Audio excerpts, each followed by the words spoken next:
Assalamualaikum warahmatullahi wabarakatuh. Baik, anak-anak, kita berjumpa kembali pada pembelajaran daring. Kali ini materinya adalah reaksi oksidasi reduksi atau biasa disebut dengan reaksi redoks. Reaksi redoks singkatan dari reaksi reduksi oksidasi. Materi ini masih terkait dengan pembelajaran terdahulu, yakni larutan elektrolit dan non-elektrolit. Jadi reaksi yang terjadi pada peristiwa ketika kalian melakukan praktikum uji larutan elektrolit itu adalah reaksi oksidasi reduksi. Nah, apa yang dimaksud dengan reaksi oksidasi reduksi? Mari kita simak materi selanjutnya. Baik, sebelumnya saya ingin memberikan apersepsi. Perhatikan gambar berikut. Gambar apakah yang kalian lihat? Betul, gambar yang kalian lihat adalah gambar sebuah logam yang telah berkarat. Kemudian lihat apa yang kalian lihat pada tayangan gambar tersebut. Ya, gambar tersebut adalah menunjukkan gambar kayu yang sedang terbakar. Baik, kedua gambar yang telah kalian lihat, yakni peristiwa berkaratnya suatu logam dan terbakarnya kayu, adalah salah satu contoh reaksi oksidasi reduksi. Jadi sebenarnya reaksi reduksi oksidasi ini banyak sekali terdapat di kehidupan sehari-hari. Banyak sekali kejadian-kejadian atau reaksi-reaksi yang ada di alam sekitar kita merupakan kategorinya reaksi reduksi oksidasi. Nah, pada pembelajaran kali ini kalian akan diharapkan bisa membedakan apa itu konsep oksidasi reduksi dari beberapa teori yang ada. Kemudian kalian juga diharapkan mampu menentukan bilangan oksidasi atom unsur dalam senyawa atau ion. Kemudian kalian juga diharapkan bisa menentukan apa yang menjadi oksidator dan reduktor dalam sebuah reaksi redoks. Baik, sekarang kita lanjut ke intinya ya. Untuk menjelaskan reaksi reduksi oksidasi atau reaksi redoks, ada 3 teori yang digunakan. Yang pertama, pengertian reaksi redoks berdasarkan konsep pelepasan dan pengingkatan oksigen. Yang kedua, pengertian reaksi redoks berdasarkan konsep perpindahan elektron. Yang ketiga, pengertian reaksi redoks berdasarkan bilangan oksidasi. Jadi intinya ada 3 teori tentang redoks. Ya, semua teori ini punya kelemahan dan kelebihan masing-masing sesuai dengan pengertian atau pemahamannya. Baik, sekarang kita lihat contoh reaksi redoks bila ditinjau dari teori yang pertama ini. Untuk oksidasi, perhatikan reaksi yang terpampang pada layar 4Fe plus 3O2 menjadi 2Fe2O3. Kemudian 2Mn plus O2 menjadi 2MnO. Ya. Perhatikan dari kedua reaksi ini, gas oksigen itu terletak di sebelah kiri tanda panah. Artinya dia menjadi reaktan. Artinya pada reaksi ini, misalnya 4Fe plus 3O2 menjadi 2Fe2O3, reaksi yang pertama ini mengikat oksigen. Ya, mengikat oksigen. Di sini ada atom besi bereaksi dengan oksigen menjadi besi oksida ya, Fe2O3. Sama dengan reaksi yang ini ya.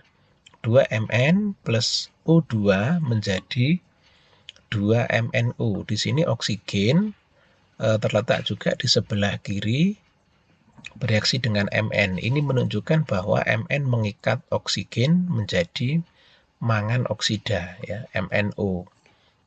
Perhatikan, jelas sekali terlihat pada contoh yang pertama ini, kedua reaksi ini, oksigen terletak di sebelah kiri tanda panah.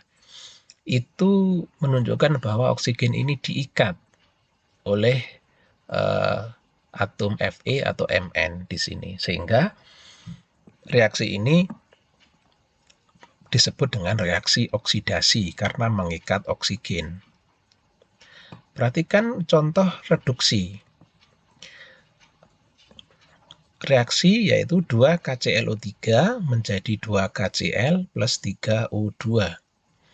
Perhatikan pada contoh yang kedua ini, gas oksigen terletak di sebelah kanan tanda panah. Ini artinya oksigen ini dilepaskan atau dihasilkan. Yang semula terikat pada KClO3 ini jadi satu dengan KClO3, kemudian di sini terurai menjadi KCl plus 3O2. Sehingga terlihat di sini gas oksigen ini dihasilkan. Sehingga ini merupakan contoh reaksi reduksi bila ditinjau dari teori yang pertama. Oke, sekarang kita lanjut ke pengertian reaksi redoks berdasarkan konsep perpindahan elektron. Berbeda dengan teori yang pertama tadi yang menggunakan acuan oksigen, untuk teori yang kedua ini yang dilihat adalah elektron, yakni elektron itu dilepas ataukah diterima. Disebut oksidasi jika terjadi pelepasan elektron. Dan disebut reduksi jika terjadi penerimaan elektron pada sebuah reaksi. Jadi intinya elektron itu dilepas atau diterima. Baik, sekarang kita lihat contohnya, ya. Perhatikan reaksi yang pertama, reaksi ionisasi, ya, Cu menjadi Cu2+ plus 2 elektron. Perhatikan elektron ada di sebelah kanan tanda panah, artinya dia dilepas. Sesuai dengan konsep yang kedua tadi, maka reaksi yang pertama ini adalah reaksi oksidasi. Begitu pula dengan reaksi yang kedua, 2Cu menjadi 2Cu2+ plus 4 elektron. Ini juga reaksi oksidasi karena elektronnya terletak di sebelah kanan tanda panah. Sekarang perhatikan contoh yang ketiga, O2 plus 4 elektron menjadi 2 O2-. Perhatikan di sini elektron terletak di sebelah kiri tanda panah. Sehingga reaksi ini adalah reaksi reduksi. Begitu pula dengan contoh yang kedua, Cl2 plus 2 elektron menjadi 2 Cl-. Ya, reaksi yang keempat juga sama. Elektronnya terletak berada di sebelah kiri tanda panah, sehingga ini artinya mengikat elektron, sehingga termasuk reaksi reduksi. Baik, selanjutnya kita tinjau pengertian reaksi redoks yang ketiga, yakni pengertian reaksi reduksi oksidasi berdasarkan bilangan oksidasi. Teori yang ketiga ini cakupannya lebih luas dibandingkan dengan teori yang pertama dan teori yang kedua. Kenapa? Jika teori yang pertama hanya dibatasi cakupannya dengan adanya oksigen, yakni pelepasan atau penerimaan oksigen, kemudian teori yang kedua dibatasi pada adanya pelepasan elektron atau penerimaan elektron, maka untuk teori yang ketiga ini cakupannya lebih luas, yakni dengan melihat bilangan oksidasinya.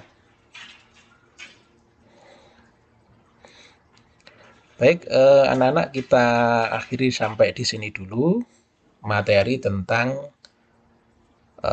pengertian reaksi redoks. Akan kita lanjutkan pada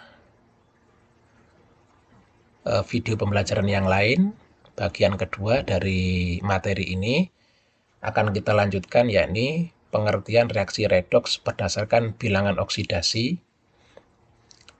Nanti kita akan jelaskan apa itu bilangan oksidasi dan bila mana suatu reaksi itu mengalami oksidasi atau mengalami reduksi jika ditinjau dari teori yang ketiga ini. Sekian, saya akhiri. Wassalamualaikum warahmatullahi wabarakatuh.